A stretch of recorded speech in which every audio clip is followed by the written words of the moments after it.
အပြင်ရဲ့လက်ချောင်းလေးတွေပေါ်မှာရှိရဲ့အမှဲ့အကြောင်းကိုပြောပြမယ်နော်အမရဲ့လက်ချောင်းလေးပေါ်မှာဒီမှဲ့ရှိမယ်ဆိုလို့ရှိရင်တော့တဲ့နော်အဲ့ဒီလက္ခဏာရှင်ဟာဆိုလို့ရှိရင်ဥဆောင်နိုင်မှုစွမ်းရည်နည်းပါးတတ်ပါတယ်တဲ့နော်စဉ်းစားတွေးခေါ်မျှော်မြင်မှုစွမ်းရည်ကျဆင်းတတ်တဲ့စဉ်းစားတွေးခေါ်မျှော်မြင်မှုစွမ်းရည်နည်းပါးတတ်ပါတယ်နော်လက်ညှိုးရဲ့လက်ချောင်းပေါ်မှာမှဲ့ဒါမှမဟုတ်ရင်အမဲဆက်ရှိမယ်ဆိုရင်တော့တဲ့နော်အဲ့ဒီလက္ခဏာရှင်ဟာဆိုလို့ရှိရင်စဉ်းစားတွေးခေါ်ပြောဆိုနိုင်စွမ်းတွေကျဆင်းတတ်တဲ့ဂုဏ်သိက္ခာကျဆင်းတတ်တဲ့နော်နောက်ပြီးတော့ကြတော့လက်အောက်ငယ်သားတွေရဲ့မချေမငံပြောဆိုဆက်ဆံတာကိုခံရတတ်ပါတယ်နော်နောက်တစ်ခုကကြတော့လက်ကလေးလက်ချောင်းပေါ်မှာပေါ့နော်လူမှဲ့အမမဟုတ်လို့ရှင်အမဲဆက်ရှိမယ်ဆိုလို့ရှိရင်တော့တဲ့နော်ဒီလက္ခဏာရှင်ဟာဆိုလို့ရှိရင်အပေါင်းအသင်းမှားတတ်တယ်တဲ့နော်ဘာသာရေးနဲ့ပတ်သက်ပြီးတော့ကြတော့အမှားတွေပြုမိတတ်ပါတယ်မှုအခင်းတွေပြဿနာတွေကြုံတွေ့ရတတ်ပါတယ်နော်နောက်တစ်ခုကကြတော့ဒီတနင်္ဂနွေလက်ချောင်းပေါ့နော်လက်တကြွယ်လက်ချောင်းပေါ်မှာဒါတဲ့နော်မဲ့ဒါမှမဟုတ်လို့ရှင်အမဲဆက်ရှိမယ်ဆိုလို့ရှိရင်တော့တဲ့နော်အဲ့ဒီလက္ခဏာရှင်ဟာဆိုလို့ရှင်မိသားစုအတွင်းမောင်နှမသားချင်းတွေရဲ့အတွင်းမှာ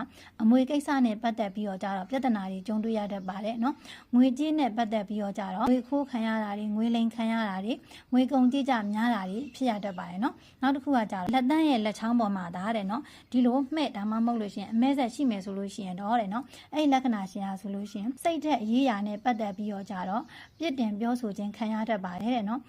လူလိမ်ခံရတာတွေလူလိမ်ခံရတတ်တဲ့ငွေကြေးနဲ့ပတ်သက်ပြီးတော့ကြတော့လိမ်လည်ခံရတတ်ပါတယ်နော်အိမ်တွင်းပြဿနာတွေဖြစ်ပေါ်တတ်ပါတယ်နော်